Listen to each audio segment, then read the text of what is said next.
I was an orphan at 31.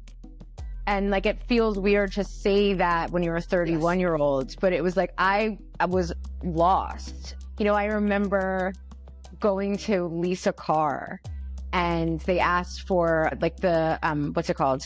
The number, the in case of emergency number. Emergency contact number. Yeah. And I remember sobbing at the dealership because I was like, I now have nobody to put down. And just like that awareness of like, there was no one looking for me anymore, right? Like I remember traveling and landing and being like, oh, there's no parents to check in with anymore. And as grown, quote unquote, as I was by age, which you're not at 31, but as grown as you think you are at 31, I felt like a child all over again, right? And I think the having to do so many things then without the check-in from a parent, without the congratulations from a parent, without even the I shouldn't do this, without the boundary of a parent, right? Yes. I think for a lot, and this is what's been interesting though, I think specifically for that last one, is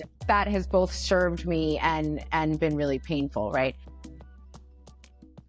Hello, my grieving friends. It's your host, Lisa Keefauver here. Welcome back to another episode of Grief is a Sneaky Bitch podcast. Now, just in case you're new to the show, yes, this is a podcast all about grief. We explore the expansiveness and the pervasiveness of grief in our lives. You see, what I've learned over my 20 plus years now as a social worker and the more than a decade I've spent as a widow is that if we lean in, hold space, and bear witness for one another in the most difficult seasons of our lives, that's where true connection, healing, and community building happens. I'm on a mission to change the narratives of grief one conversation at a time. And that's why I'm thrilled to bring you my conversation with birth, grief, and death doula, Sundari Malcolm. In 2007, at just 27 years old, and after 7 years of being her caregiver, Sundari lost her mother to breast cancer. 4 years later, her father died from the complications of brain cancer. And those experiences redirected her life, and she's made it her mission to equip people with the tools they need to manage life's greatest transitions. And our conversation in this episode travels topics deep and wide, from friendship loss, the role of caregiving for one parent, to grieving a complicated relationship with the other parent, and the practices and skills we need to metabolize our sorrow. All along the way, Sundari brings warmth, wisdom, and my favorite, a little cheeky humor to this wide-ranging conversation. I can't wait for you to meet her. Welcome, Sundari, to Grief is a Sneaky Bitch podcast. It's so beautiful to finally be together in conversation today. Thank you so much for having me, and thank you to the community for listening. Yeah, well, I have, if I do say so myself, an incredible community of listeners over these past 6 seasons who have written in notes and shared the impact that each of these episodes is making, and even contributed some of their own questions for me for some special episodes of the pod. So yes, shout out to this audience of Grief as a Sneaky Bitch podcast. But today we're going to focus on you, your story, your beautiful gem of a book, pun intended there, which because it's called Grief Gems, and the work you're doing as a birth doula, death doula, all the things, of course. But I wanted to start where I start all of my conversations over these past 6 seasons, asking you to help us understand where your earliest grief beliefs came from. So what was your earliest memory of loss, and how were the adults modeling explicitly or explicitly what grief, I use air quotes here, should look like? And what do you think that taught you helpfully or maybe not so helpfully about what grief is?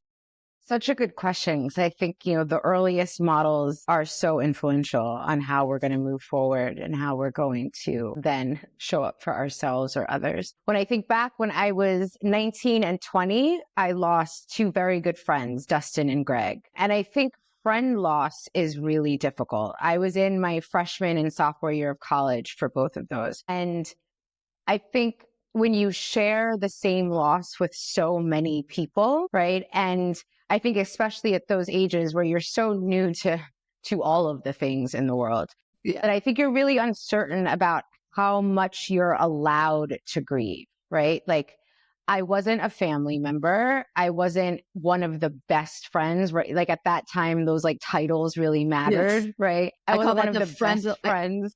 I call that the friend Olympics. You know? Yeah, like Yes. exactly. It's like I was not in like, but I was devastated. And so what do you do with that? And I didn't know what to do with that. And I remember I wound up taking a year off of college, and I was so uncomfortable telling people that I was taking a year off because of their death, because the rest of my friends were going on with their college life, right? But the experience rocked me. I think the adults, when I look back to that time, they didn't model it well. Like, Yeah. it's not at all, honestly. They didn't model it well in losing a friend. When I think back to my parents, my mother had lost both of her own parents before I was born. I often think like the dates are interesting. So my mother was 27 when she lost her mother, who was 55. And I was 27 when I lost my mother, who was 55.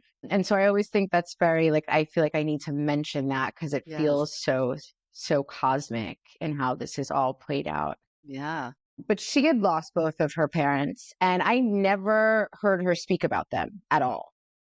And if I did, it was random, right? Like, oh, you smile like my mother, or you sound like my mother, but not in the like, let's talk about how I'm doing. My father lost his father when I was a teenager, and we never spoke about it. Mm. So I think this is when you see how culture and the generation, though, you hail from plays into how you manage your emotions, right? To be Black, raised during Jim Crow laws in the United States, to be children who desegregated schools, I can imagine that it felt like there was no time for personal sorrow, Yeah. right? And because everyone you knew was dealing with something, and they were dealing with things that perhaps you had told yourself were bigger than your own. Yeah. And I think that kind of childhood doesn't just disappear from the psyche. No. Right. So it's going to influence how you walk through future trauma. And so looking back, I'm like, damn, they didn't do much. But as now a 44-year-old woman myself, I think I'm able to recognize a bit more of like, yeah, but we're all like big kids, and we're just kids in adult bodies. And if it wasn't modeled for them, then they weren't modeling it for me. Yeah. Yeah. So much richness in your answer there. And I want to say again, looking back over the past 6 seasons, though your particular stories are unique, and I want to dig into the friend loss a little bit if we can too. Yeah. Pretty universally, no matter where I'm interviewing the person from around the world, no matter their age, by and large, there's a few lucky exceptions. Mm-hmm. People are reflecting that their parents either changed the subject, Mm-hmm. hid the photos, didn't talk about it. There was just, and again, I so appreciate you bringing up this point. In case you're a new listener and you haven't heard me say this, I want to repeat again, when I ask this question, this isn't an opportunity to go bash our parents. Mm-hmm. I don't want you turning off the episode and going to your parents to say like, you should have done better. Lisa said you should have done better. Of course, we are a product of the culture in which we live. And then Absolutely. we only can see the world through what we've experienced. And unless we take real steps to shift those generational conversations and practices, that's what we're going to pass on. So your parents, just like my parents who didn't deal with their losses and traumas, and like so many people listening, did the best they could with what they had at the time. Exactly. Yeah. I think, there has to be a lot of grace given to those who came before us, and a lot of, to look at where we are now, right? Sitting on this podcast, talking with all of your audience and all the people that will tune into this, like what a gift this is for everyone. And our parents didn't have that. Earlier generations, they didn't have that. And so to expect them really to have done more than they did is also expecting, I think, a bit too much. Yeah. It would have been nice, but that's just not, Yeah. not what it was. Well, I'm thinking a little bit about the various themes that I've been thinking about since I read your book and just learned a little, got to know you and learned a little bit more about you. For sure, for certain, I want to talk about being someone who's lost both your parents already at this young age. I know we want to talk in particular about the kind of complicated grief that happens when someone we love dies, but we've had a hard or complicated relationship with them. And what does that mean for us? But given that you just shared this piece or this information about losing two friends so close at that informative age, and friend loss being a very misunderstood and often disenfranchised kind of grief, I wonder what other reflections you might want to share about what you've learned since then, between then and now, about how you think about friend loss, either sort of personally for your own story or just more globally, how you think about friend loss. I think, the sentiment that I held, I think is, even though I was quite young, I think that's a sentiment that runs through a lot of people that lose friends, which is like, I'm not the family member. I wasn't so close. Or even if you were extremely close, you still feel like, but they had a sister, but they had a mother, but they had we do a lot of this like invalidating of our own feelings and real reactions and really like honest emotions about losing someone that we cared about. I think friend loss is really complicated. I think it's something that I wish was spoken to more often. I wish I could say to everyone who loses a friend, everything you are feeling is real, right? You just said it. Let's pause there. To everyone listening who's lost a friend recently or long ago, everything you're feeling is not only real, valid. And okay for you to feel, right? Absolutely. Yeah. We are told by society, by the mainstream grief conversation, by perhaps the policies that been put into place in work, that bereavement is only allowed for certain categories, right? Yeah. And that is wrong. And we should all understand that. Like, these policies and this conversation was put into place with people who did not get it. And as those who are coming up now, we have to, I think one of the responsibilities, though, when you're going through grief, who wants more responsibility? But one of them, I think, is to speak up louder about how painful this is, right? To share with people about, like, I'm really hurt. I'm not able to just bounce back from this. Yeah. And that our friendships are also very intimate relationships. And for some of us, our friendships are family members and can be often closer than those that we are tied to by blood. Even if it's just someone that was in passing, that still is impacting you, right? If it's a colleague that perhaps you didn't share dinner, but you saw every day sit at their desk, that's a loss. And that there should be a pause and reverence paid for it and care given to yourself. And I just wish for us all that deal with friend loss that we give ourselves permission, as if it was one of the boxes checked under traditional bereavement. Yeah. And remind me, you said their name was Dustin and Greg? Dustin and Greg. Well, let's just bring them into the room so that we get to bring them forward too.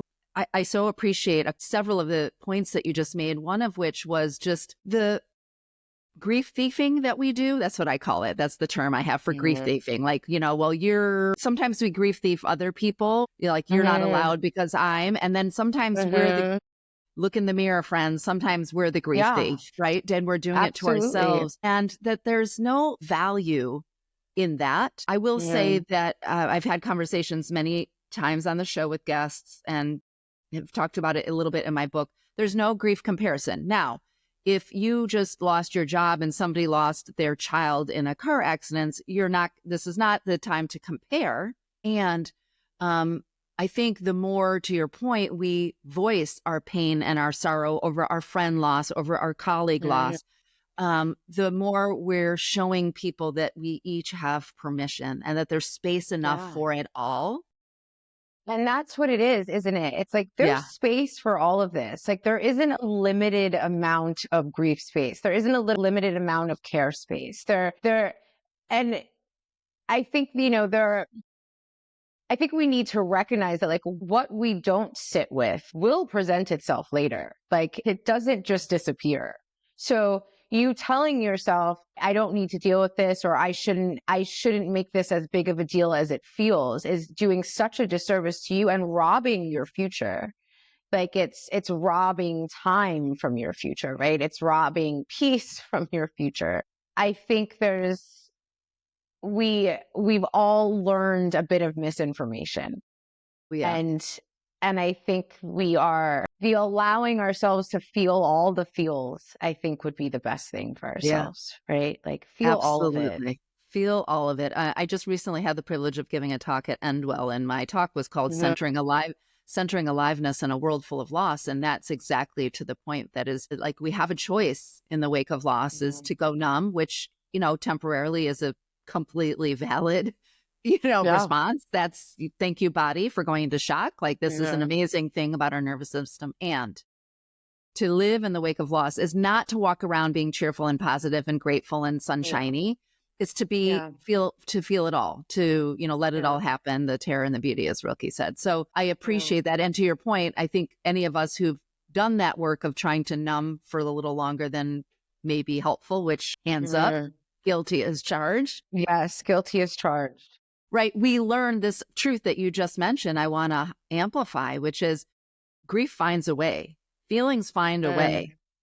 They they need do. to move through you and out of you. And if you don't pay Absolutely. attention to them, they will show up sideways, often physically. They show up. Absolutely. In fact, they show up in how we parent. They show up intergenerationally, genetically.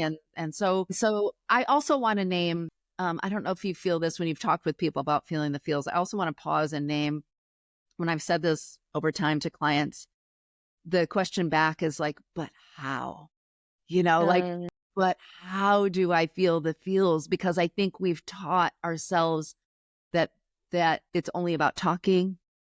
Yeah. And I know you do a lot of breath work and other kind of modalities. And so I'm just curious if when you think for yourself in your own loss, whether it's over your friends or your parents or just in the work that you do as a birth and death doula, but how might we show up for ourselves to feel some, especially the feelings we don't want to feel? Let's be frank. We're good at feeling the ones that we want.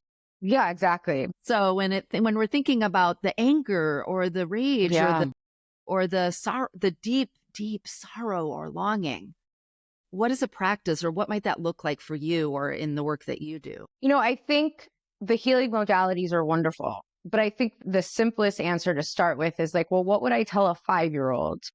Right? Like, I think we try really hard to like all be therapists and social workers and HR admin, right? And it's like, and we apply those same hats to ourselves. And it's like, what if you stopped all that?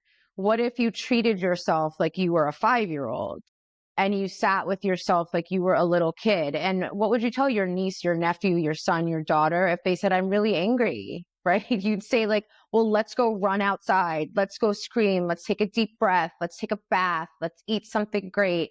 Let me give you a hug, right? Like all of those things you tell the children are the same things you should tell to yourself. You are literally like, your inner child is still rocking with you. She is there. He is there, right? Yeah. And you're just wearing a bigger suit now, but you still need that same level of very often simplified care. Yes. And if you are not able, if it seems like, well, some of these things feel too hard, sometimes I feel like the yoga, the breath work, all of that kind of can seem too dialed in for people. Yes. And it's like, okay, but what if you took a walk and found every color that was purple and took a deep breath whenever you saw it?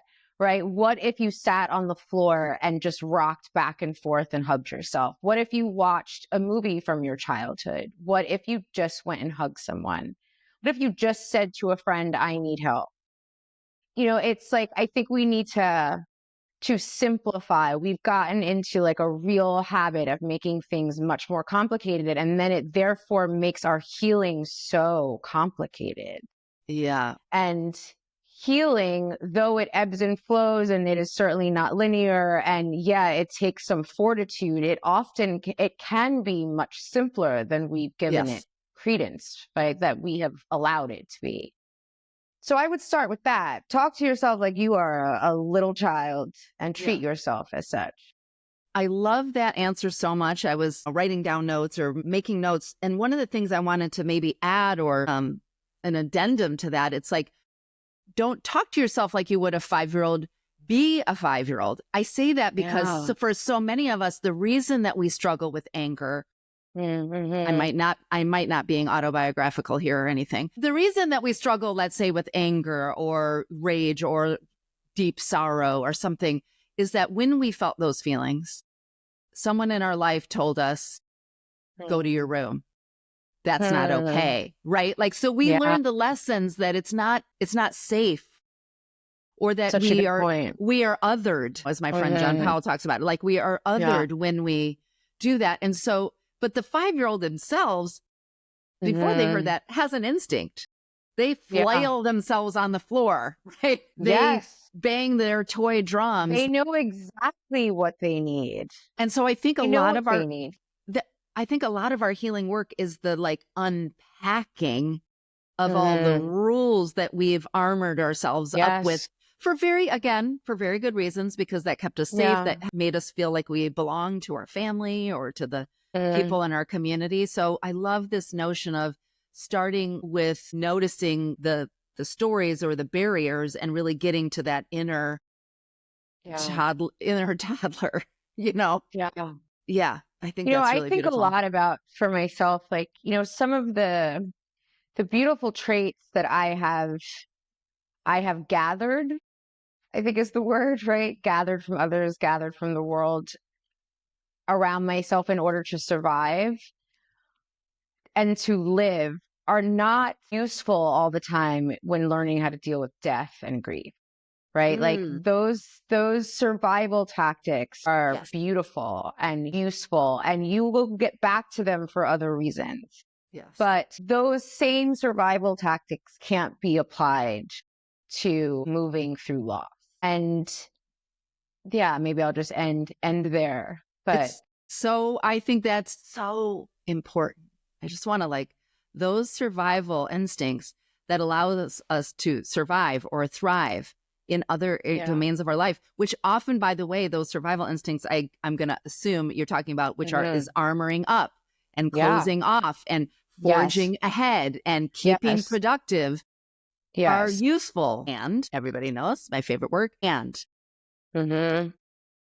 If you think about the experience of feeling stuck in your grief, it's often because those things you're enacting, and that they are really going to be the actual thing that keeps you there longer than allows you to move. And I just say, sort of in a, I always say when somebody's talking, I'm talking to somebody about that, or I'm noticing that in myself, because I do it too. I know. I like to put my hand over my heart if you're watching the video of this on YouTube, but you can just imagine if you're listening. Whenever I kind of catch myself in that place where I've been armoring up or using in one of my hypervigilance or one of my trauma skills that have kept me alive in various situations over time, like, thank you to that part of me for being there. Absolutely. In all the times that I needed you. Pause. Right now, like, I don't need your service. This is not you're not of self to be. So to hold that, because to your point, we're going to vacillate back and forth to what are the aspects of ourselves or skills that we need in life, right? Yeah. And I do the exact same thing. I thank her a lot, right? She has been necessary, and she has helped me, and I am here because of her. But sometimes she needs to take a nap. Sometimes she needs to go lay down in a corner because she's like, you're too much right now. I need the other side. I think the theme today, I feel like, is toddlers, between naps and channeling your inner 5-year-old. Like, that's maybe the theme of today. Well, I appreciate you helping us peel back what that looks like on your healing journey. Now, you're listening to Grief is a Sneaky Bitch podcast. I'm your host, Lisa Keefauver. After my conversation with Sundari, I was thinking a lot about the themes that have come up when I've been speaking to other grievers who've lost both parents at a young age. I see it in the clients that I work with one-on-one. And if you're a longtime listener, you might remember my conversation with Claire Bidwell-Smith, who lost both of her parents in her 20s. And one of the most profound and common themes is the complete identity shifting experience that happens as a result. Now, when we come back, Sundari explores the experience of becoming an orphan by the age of 31 and the reframing of her identity story and the resources she has and continues to use to find a sense of home in herself. Writing is one beautiful way to creatively explore your loss. But as we heard from a previous guest, Jamie Thrower, ritual and creativity can also help us metabolize our sorrow. That's why I am thrilled to share that Jamie and I are teaming up and offering a place of shelter in the overwhelm, exploring how we create a safe and sacred container for our grief. Alongside an intimate gathering of fellow grievers, we'll explore and learn about these 5 themes: the cross-cultural history and benefits of rituals in grief, key elements involved in altar building, the role of creativity in metabolizing and alchemizing our sorrow, the positive impact of creative activities on our nervous system, and finally, how mindfulness of the stories we tell ourselves and others can help us hold the weight of grief. This is a 3-hour online, interactive, and intimate workshop experience. Together, we will explore the importance of rituals and creativity in grief by listening, watching, talking, writing, drawing, creating, playing, meditating, and most of all, gathering in sacred community with one another. To sign up for this workshop or learn about future offerings, visit lisakefauver.com/workshops and events.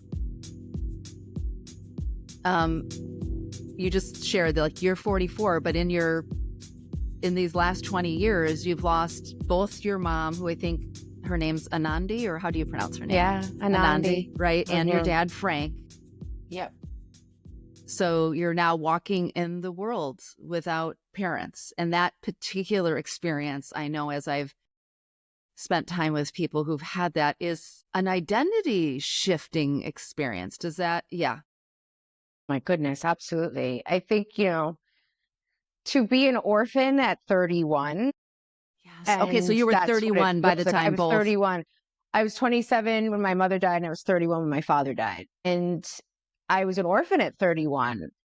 And like, it feels weird to say that when you're a 31-year-old, but it was like, I was lost. I remember going to Lisa Carr, and they asked for like the, what's it called? The number, the in case of emergency number. Yeah. And I remember sobbing at the dealership because I was like, I now have nobody to put down. And just like that awareness of like, there was no one looking for me anymore.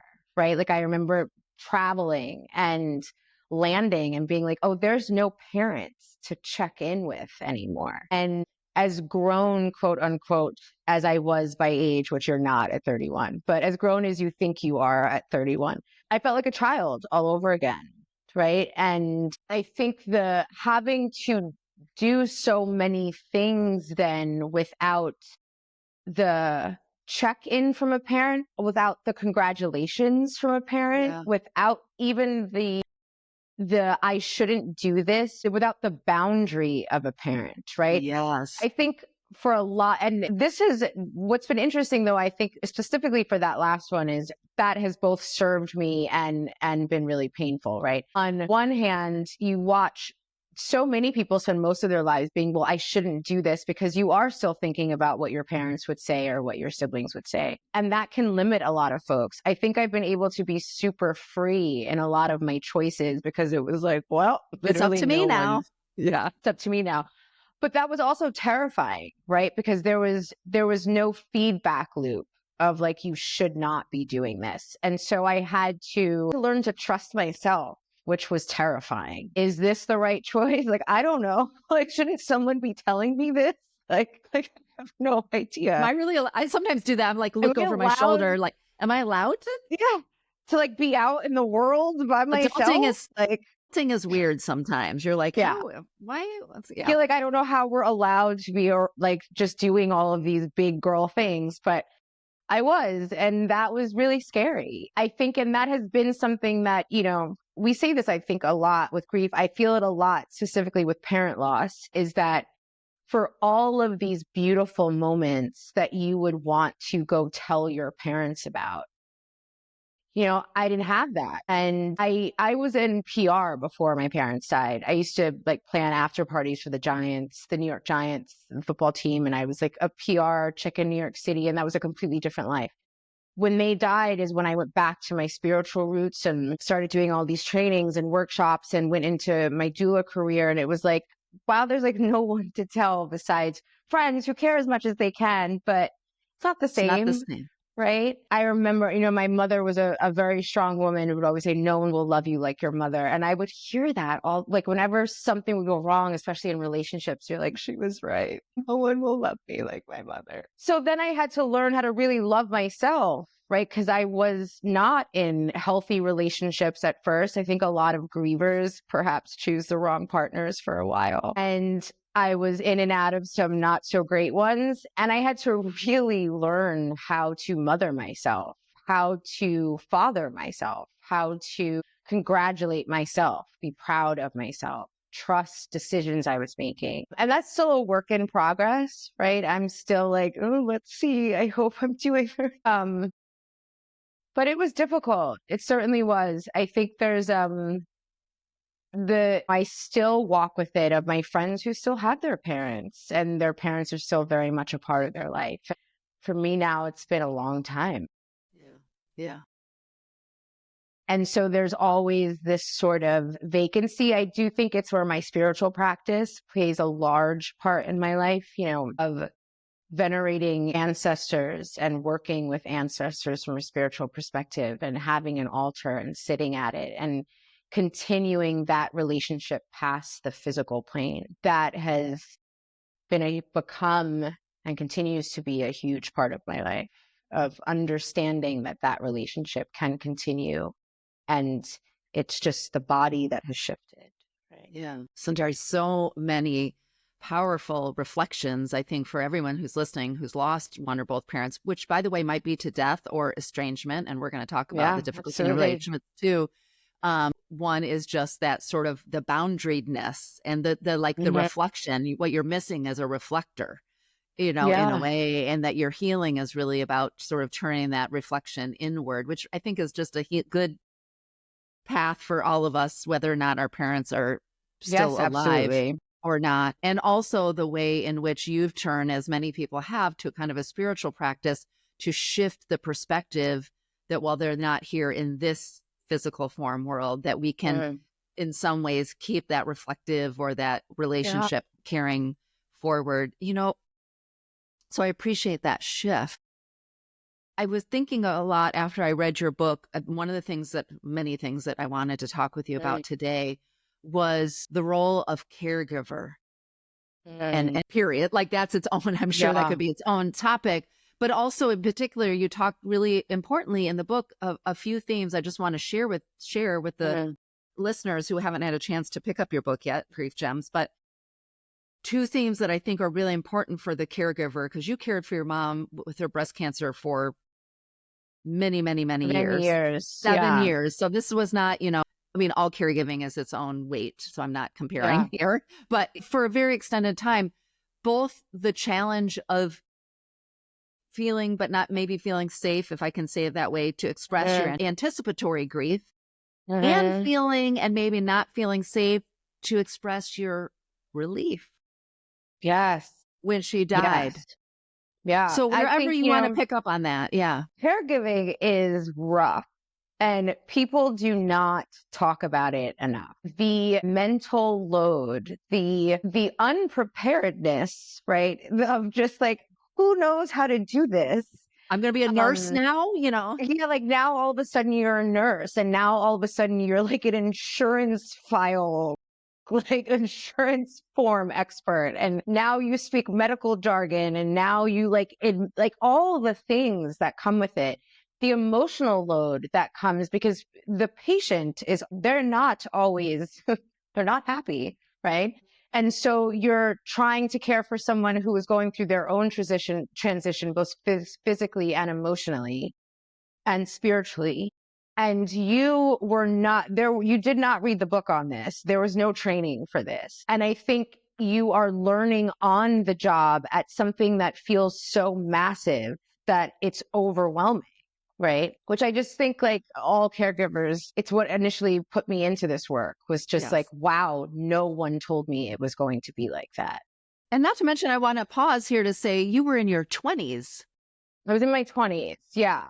which is notoriously a time of selfishness. Typically, that's like, Oh my goodness. what we are supposed to be doing in our 20s, sort of developmentally. And Absolutely. you're now, in a way, a parent to the person who parented you. And so I just wanted to add in that Yes. flavor. The role completely switched. I was a very immature, only child partying through college at her early 20s. I was not a chemo warrior. I was like, these were not, this was not what I saw myself stepping into. I was completely lost. And then you add to that your friends at that time are all getting engaged, getting married, starting their new careers. They were all leaning into their life. And mine was having to figure out, like, can I still hold on to that life? Oh no, I absolutely can't. She's getting sicker. I need to put my life on hold and I need to just be completely present in this. Which is a loss in itself. Which was its own grief, right? And it brought its own, which I think we don't hear about a lot in caregiving, of like the anger of like, I did not sign up for this. And there's guilt that comes with even having those feelings, yes, right? Of like feeling angry about having to be the caregiver. But that is also a very valid emotion. Like, this is not what you anticipated or thought. You feel overwhelmed and scared. And so that is going to wrap itself in its own little whirlwind of emotion. I think that there was the anger that often when you're a caregiver, you're looking to other people to step in and help you. And when you don't receive that, that can be its own, like, its own little rabbit hole, right? And that will shift post-death, will shift your relationships with those people because you never forget who didn't show up, Yes. right? So whether that was friends or family, your relationships are also shifting while this is all happening. And so there's so many levels of grief that are happening at the same time. I think the emotional toll of waiting for someone to die, which is in essence what's happening, is you are, especially when the diagnosis has been given, right? It's 6 months, it's a year, whatever it is. And those are clearly not always correct, and doctors are not always right. But when you have been given a timeline, you're walking this timeline every day. And that is a mind fuck. Can I say that? Yes. Like, it's grief is a sneaky bitch. It's a complete and total mind fuck to wake up every day and you're like, oh, I'm just one day closer to this thing that I don't know how this is going to feel like, but I know it's going to be awful. And then there was the relief, which I was completely unaware would come, which was, I was so grateful it was over. And that was not to say that I was not devastated, that I did not need a year of laying on a couch and watching the Food Network, that I was not still a total and complete grieving mess. But I also was like, I can sleep and turn my phone off. And I don't have to do this 24 hours a day anymore, right? It was the weight that was lifted. And believe me, the grief weight showed up not too long after, but the weight of caregiving is no joke. Like, yeah.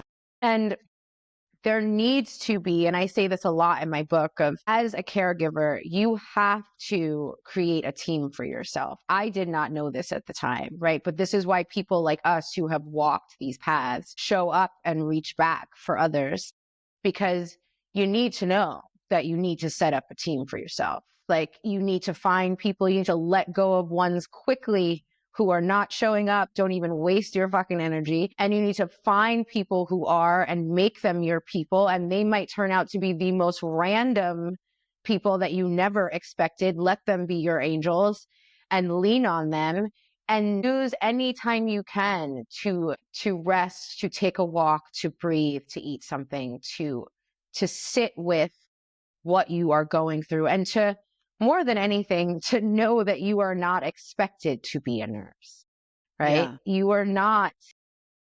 You did not take this training. Don't beat yourself up for what you're getting wrong either, and for your own anger at times and your own frustration. And it will not be smooth. It will not be easy. It's going to be all the things. And you are allowed to be all of the things in that.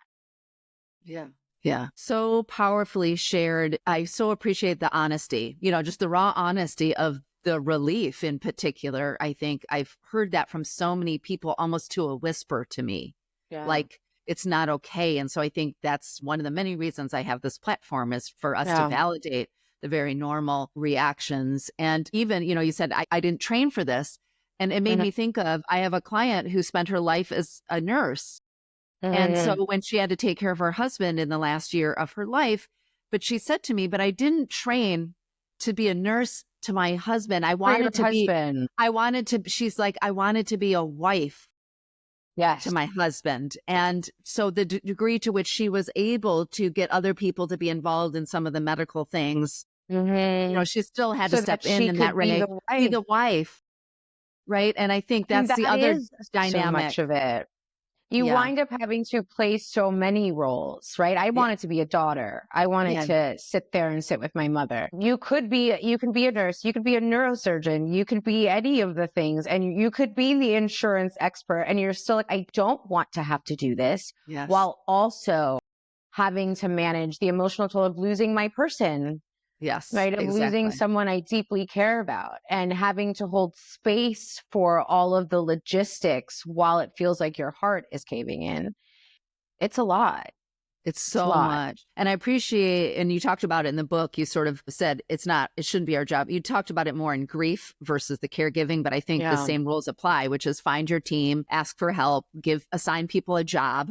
You've had your friends who you assigned a job. And I think that's so important, especially when you don't always know at the outset, like you didn't know it was going to be a 7-year journey with your mom. But I think one of the things that I was thinking about as you were sharing that, your wisdom around sort of getting your team together, and that it's going to be the unlikeliest people often, which is the same, by the way, I think, as grief supporters. It's always surprised me how it's not the people you think it's going to be. But the sort of imagery that I had when you were describing that time, and as you gathered that team, is like holding your breath, and how important it is for us to breathe literally, but also, sort of experientially and sort of metaphorically. How do we breathe into the exhaustion, just the re-energizing, but also and turning towards the loss, but also turning to, so that we can be present to what still is. And I think that moving back and forth when you're on that long road of caregiving is one of the many skills you have to discover along the way, I would imagine. It's a learning curve. Like you're going to have to, and that's the thing, like you can't figure it out from the onset. You're going to have to figure out as it goes. And as the health wanes of the person that you're caring for, your responsibilities and how you need to show up for them and for yourself are also going to need to change. I think that the best thing you can do is remind yourself that there at least needs to be an hour where you are not on. And that can be the hardest thing, is giving over responsibility. Even though you are exhausted and angry and scared and pissed off, you're still like, but I'm the only one that can do this, right? And you have to relinquish some of that and know that for this hour, I am going to go breathe outside. I am going to go sit in my shower and cry. I am going to eat food with both hands and like at a table with my feet on the floor. I am going to make a phone call to a friend, whatever it's going to be. And I honestly suggest, like, we have our phones with our alarms that we stay connected to, right? Mine is right next to me. It's like, put it in your phone. Right? Like bring somebody in and at 7 and put in your phone, this is going to be the day that I go breathe. This is going to be the day that I order my favorite thing from the sushi restaurant. This is going to be the day, and just assign. And is it erasing everything that's happening? No, but it's allowing your diaphragm to take a deeper breath. It's allowing your brain to remember what slowness looks like. It's reminding your nervous system that this is what rest should be. Like it is sending signals to part of the body, whether you think it's useless or not. It's your body is listening. And to remain in that constant state of fight or flight, to keep your cortisol levels that high at all times, it's like a domino effect. So you have to look at, I have to remind my body what life looks like outside of this. I write and speak often about how important it is that we tell a diverse set of stories of grief, because the narrow, singular stories we often hear about don't match the lived realities of our own grief, and that's a source of our unnecessary suffering. One of the many storylines of grief hidden from our collective conversation is what happens when someone dies with whom we've had a complicated relationship. What does that grief look like? What are we grieving in the wake of their death? And how are others, or in fact we ourselves, dismissing or denying our right to grieve those losses?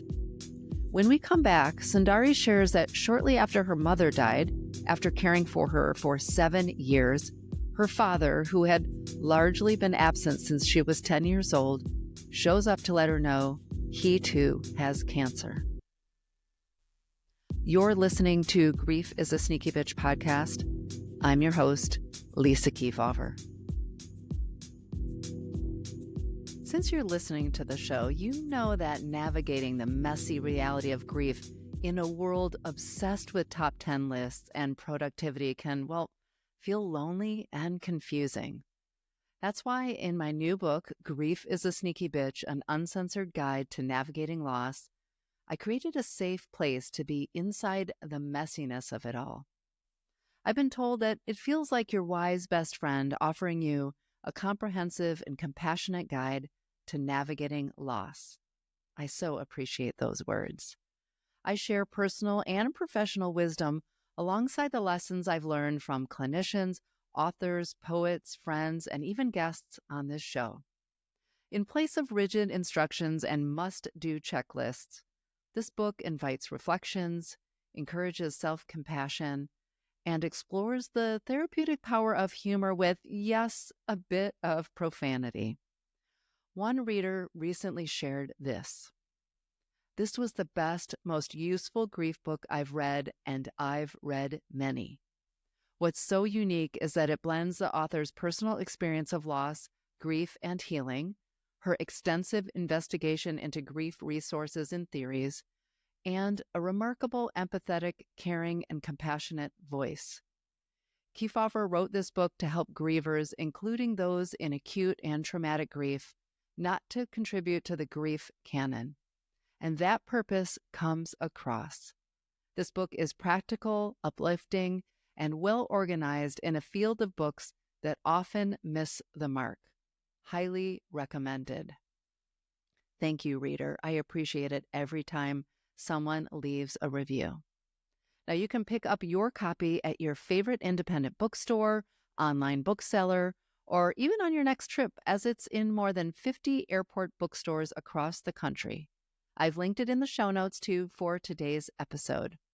And thanks to my friends at the Hachette Publishing Group, my UK listeners can find it on bookshelves there too. Oh, and if you like listening instead of reading, which still counts, by the way, I narrated the book too, so you can take me on your next walk with you by heading to Audible or wherever you get your audiobooks.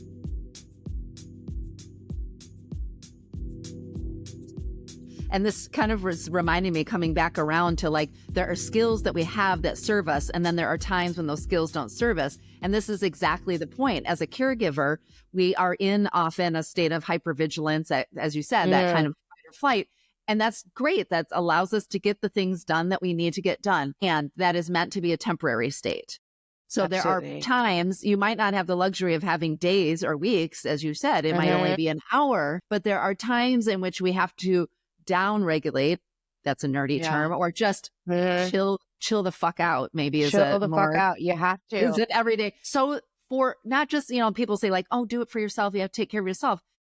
Yes. So that you have the long game. So you have the sort of the endurance to come back around. So it's a gift to that person too, not just to yourself. I'd frazzled and upset. Like they don't want that either, right? They would rather you show up looking calm and able to be there. And so, yes, it's absolutely in service to them and in service to yourself. And you figure out in your own brain because we all have ways that we figure out how to care for ourselves, right? Yes. Some need to frame it as, well, this is for the other person. If that's what works for you, then fine. Then it's for the other person. Like, tell yourself whatever you got to tell yourself, but you have to make the time. I agree. Absolutely.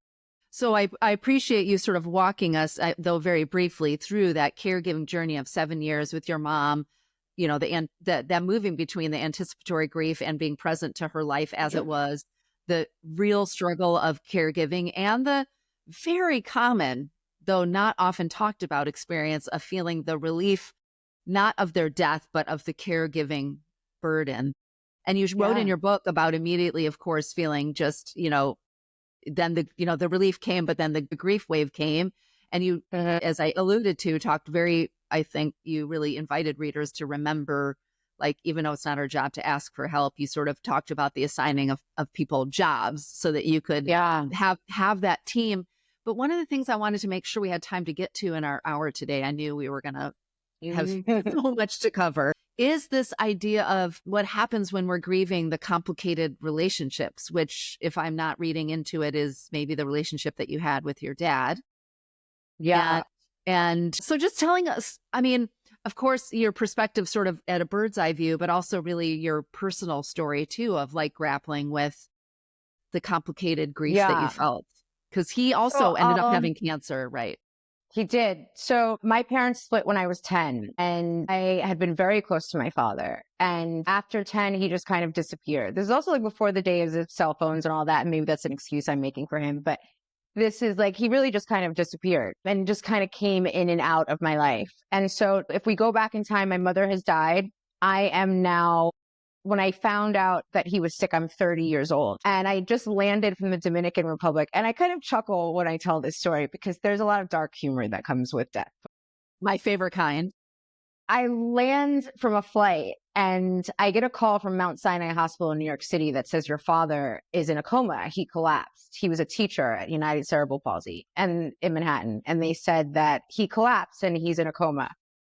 And I go down to the hospital, and there is a woman in the room that they say is his wife. And she has no idea. She thought I was someone else. It's like a whole story. And she has been led to believe that he and I have a very close relationship. In fact, we spend every holiday together. And I was like, I have not talked to this man in years. And we called in his mother and his sisters who are in Atlanta, and they fly up, and now it's been days and he wakes up from the coma and all his lies were like standing around in the room. And I still giggle about this. So I'm like, wow, he must have been like, damn. And this is the beginning of like the complicated caregiving, right? Because now this wife is mad because she has realized all of these lies. I have been reinforced in my anger because he was not there for me when my mother was dying. He, in fact, showed up late to the funeral and sat in the front row and then disappeared again. And now he was sick, and they were asking for me to be his health proxy, and the wife wanted nothing. It was a common law wife, I guess. She wanted nothing to do with it now because now she's realized all of this.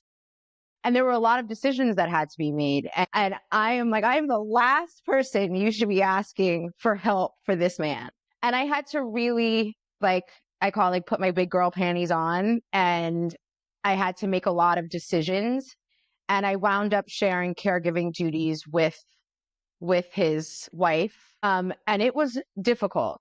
I talk about this in the book of, I kept waiting for there to be a conversation that happened. I thought it would be some sort of like Hallmark moment of like, we're going to look in each other's eyes and he's going to say, I'm so sorry. I'm so sorry. I love you. Like, you're my prized daughter. And it's like, no, that never happened. There was a lot of me caring for him and us sitting in silence and me feeding him. And for a long time, I really did it out of like, I have to. And there was a lot of anger tied to it. And then I think I had to really reframe it, right? And I had to tell myself, you are not going to want to look back on this time and see yourself just completely angry. Like, you're going to need to work on some things internally while he's alive. Even if he's not giving you the answers back, there's going to need to be some inner dialogue that shifts while he's in his physical body.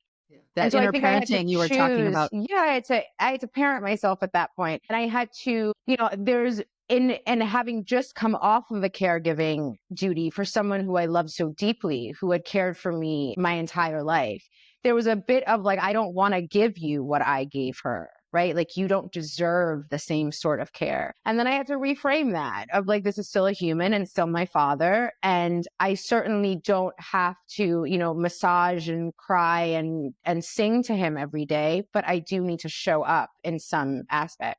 And this went on for a year.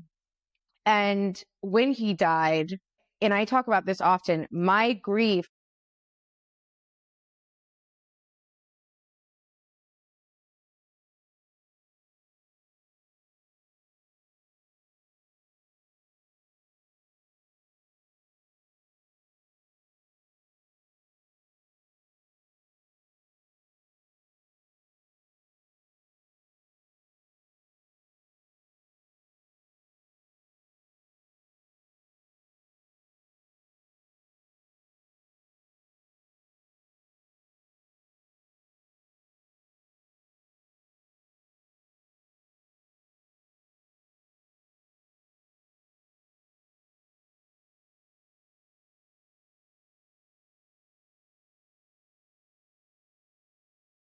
Yes.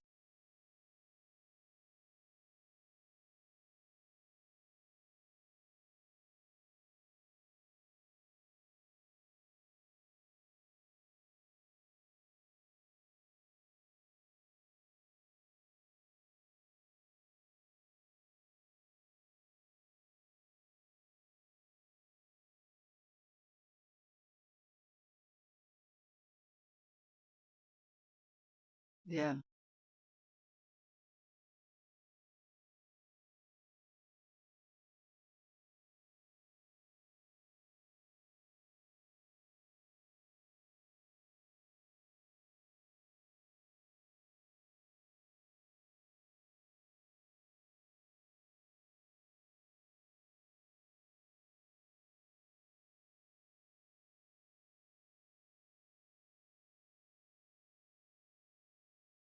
Yes. Yeah. Yeah.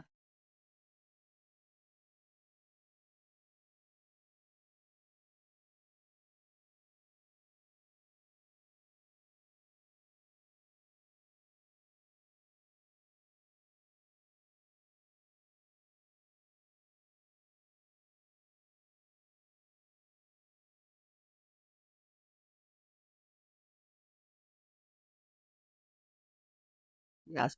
Yeah.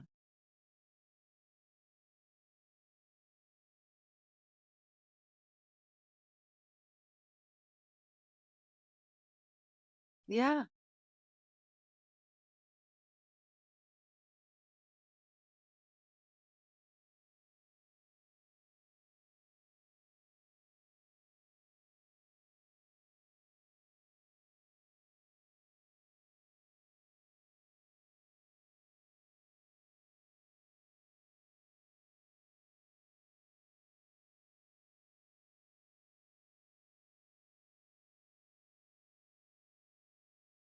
Yeah.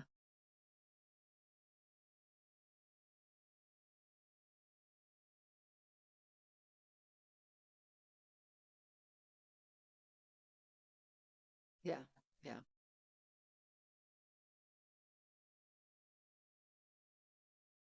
Yeah.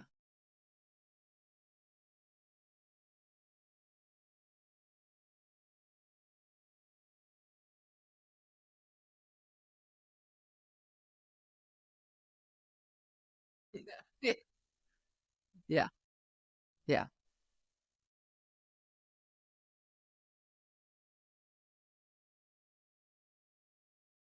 Yes.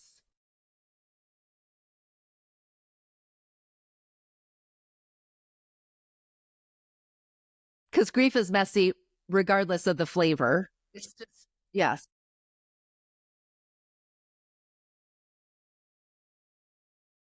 Yes. Yeah.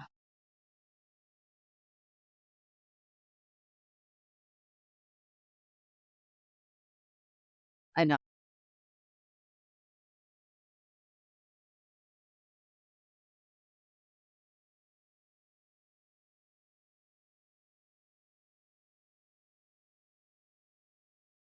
Yes.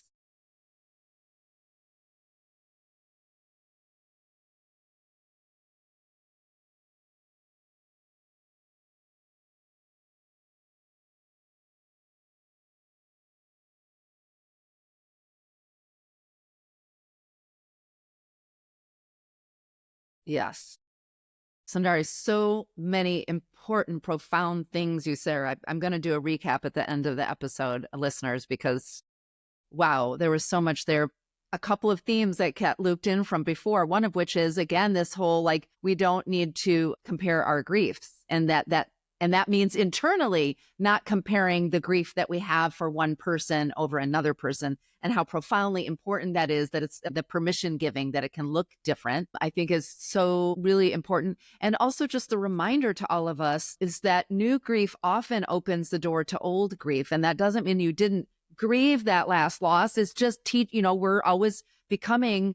I think you wrote to me and said something about this phrase, which I love, that we're constantly meeting and healing and meeting new versions of ourselves over and over again as we heal. And I think as we cross new thresholds in certain losses, especially complicated grief, that might be opening the door to others. Again, a topic for probably an entire episode, which is this idea that like sometimes when we're grieving someone that we maybe could name that we loved, but that we had a complicated and difficult relationship with, I think often about that we're grieving, yes, the person, but so often what we're finally doing is grieving the dream of the thing that we dreamed to have and never got, which was a loving relationship with a father. And that in particular is the kind of loss that we do not talk about enough, which means then we don't give ourselves permission. And that's that grief that's probably been with us, maybe in your case, the first time, from the 10-year-old you, right? And that grief, and just to name that for all of us, because it can feel confusing. Like, why am I grieving this person that I really didn't like, or that was mean to me or difficult to me? And I think though you might actually be grieving that person, more often than not, what we're grieving is what we had a right to expect to come to pass, but never did. Yeah.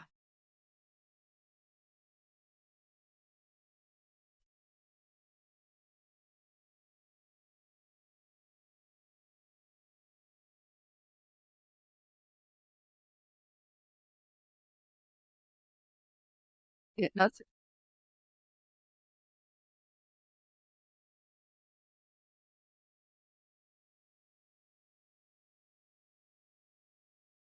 yes.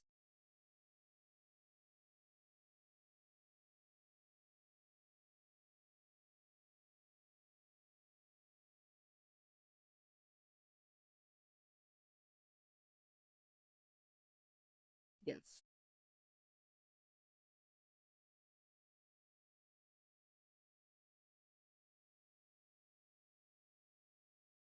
Yes.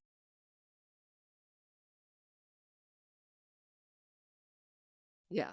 The big one, the 64 pack or yeah.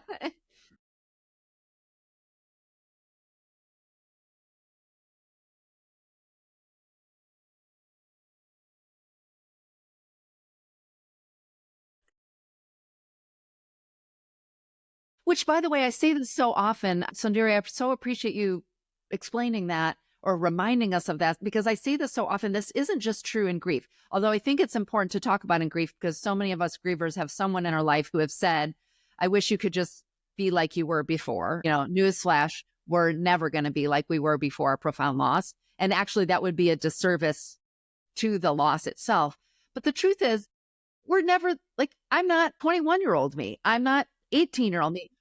We are continuing to write a story of our lives and we evolve. Hopefully, we're around long enough to become different versions of ourselves. And to your point, it's about bringing the intentionality to say, what are those aspects of myself from chapter 1 in my life and chapter 2 and chapter 3 that I want to carry forward into this next chapter? What are maybe some of those things about myself that I would, and there are some things that I can let go of. And there are some things that we're not, they're going to, even as we bring those skills or those characteristics or those qualities forward, they're in a new setting.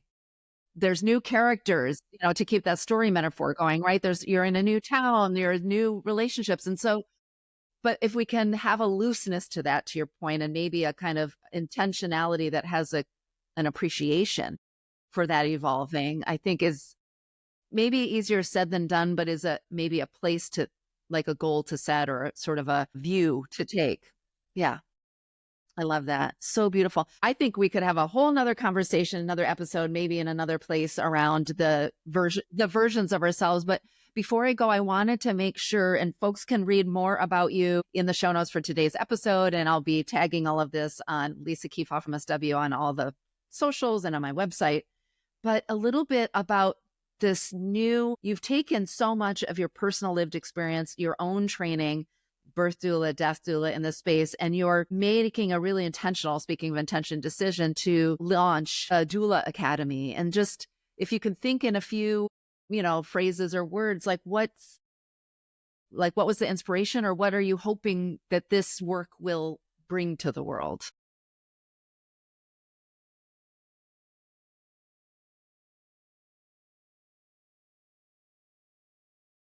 Yeah.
I just got legitimate goosebumps down my arm just hearing you say that, and recognizing, as I think through the theme today, I might adapt my idea that it's about going back to toddlerhood or going back to 5-year-olds. I actually think really the through line to me when I think about this conversation and the beautiful work that you're doing is a call to return to our intuitive knowing.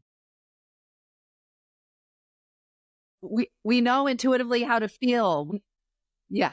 Yeah.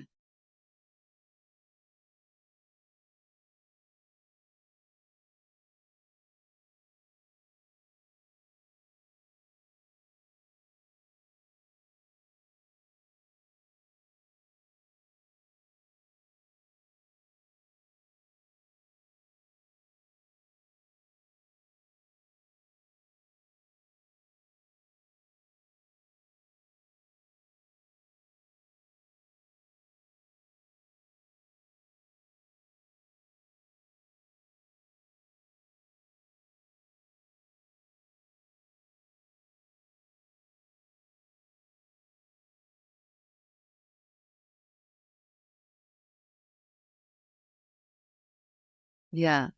Beautiful. What a joy. What an absolute joy and privilege to be in conversation with you today on Grief is a Sneaky Bitch. Thank you for sharing your personal, your professional wisdom and just opening the door to so many. I just want the word that's coming to me is permission, just so much permission for the depth and breadth and complexity of what it means to sort of walk in the world in the wake of loss. So thank you so much. Such an honor.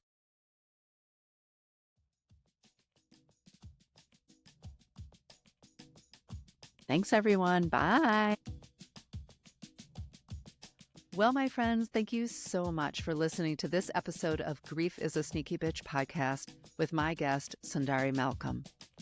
We recorded this conversation at the end of 2024, but I've been thinking about it so often since then. From the advice to channel our inner toddler to be with our grief, to the reminder that it's not safe to assume that someone else's loss will look the same as ours, particularly if that relationship they had with their person was complicated. Now, Sundari is the founder of a Healing Doula Academy, a self-paced virtual training program for spiritually led grief and death doulas with a focus on Indigenous healing practices. She's offering this community an enrollment discount of 20%. You can visit ahealingdoula.com to learn more and simply apply the gift code SneakyBitch20 at checkout. Now, don't forget to look for video clips of our conversation on social media at Lisa Keefauver MSW, or watch the full video version on my YouTube channel at Lisa Keefauver MSW. Friends, if you loved our conversation, if you learned something from it, it would mean the world to me if you did just a few simple things. First, and probably most important, share the episode with another griever who might just need it too. If you do it on socials, don't forget to tag me. Number 2, make sure you're subscribed to the show wherever you listened or watched this one. That way you won't miss the next episode when it drops. And 3, while you're there, please consider leaving a 5-star rating and writing a review. You can do it on Apple Podcasts or on YouTube if you watched. I read each and every single one of your reviews, and they mean the world to me. I want to thank once again my friend Giles Smith of Alafia Sounds for the music. Okay, my grieving friends, remember that yes, grief is a sneaky bitch, but don't worry, I've got your back. Until next time, I see you, I hear you, and I'm holding you in my heart.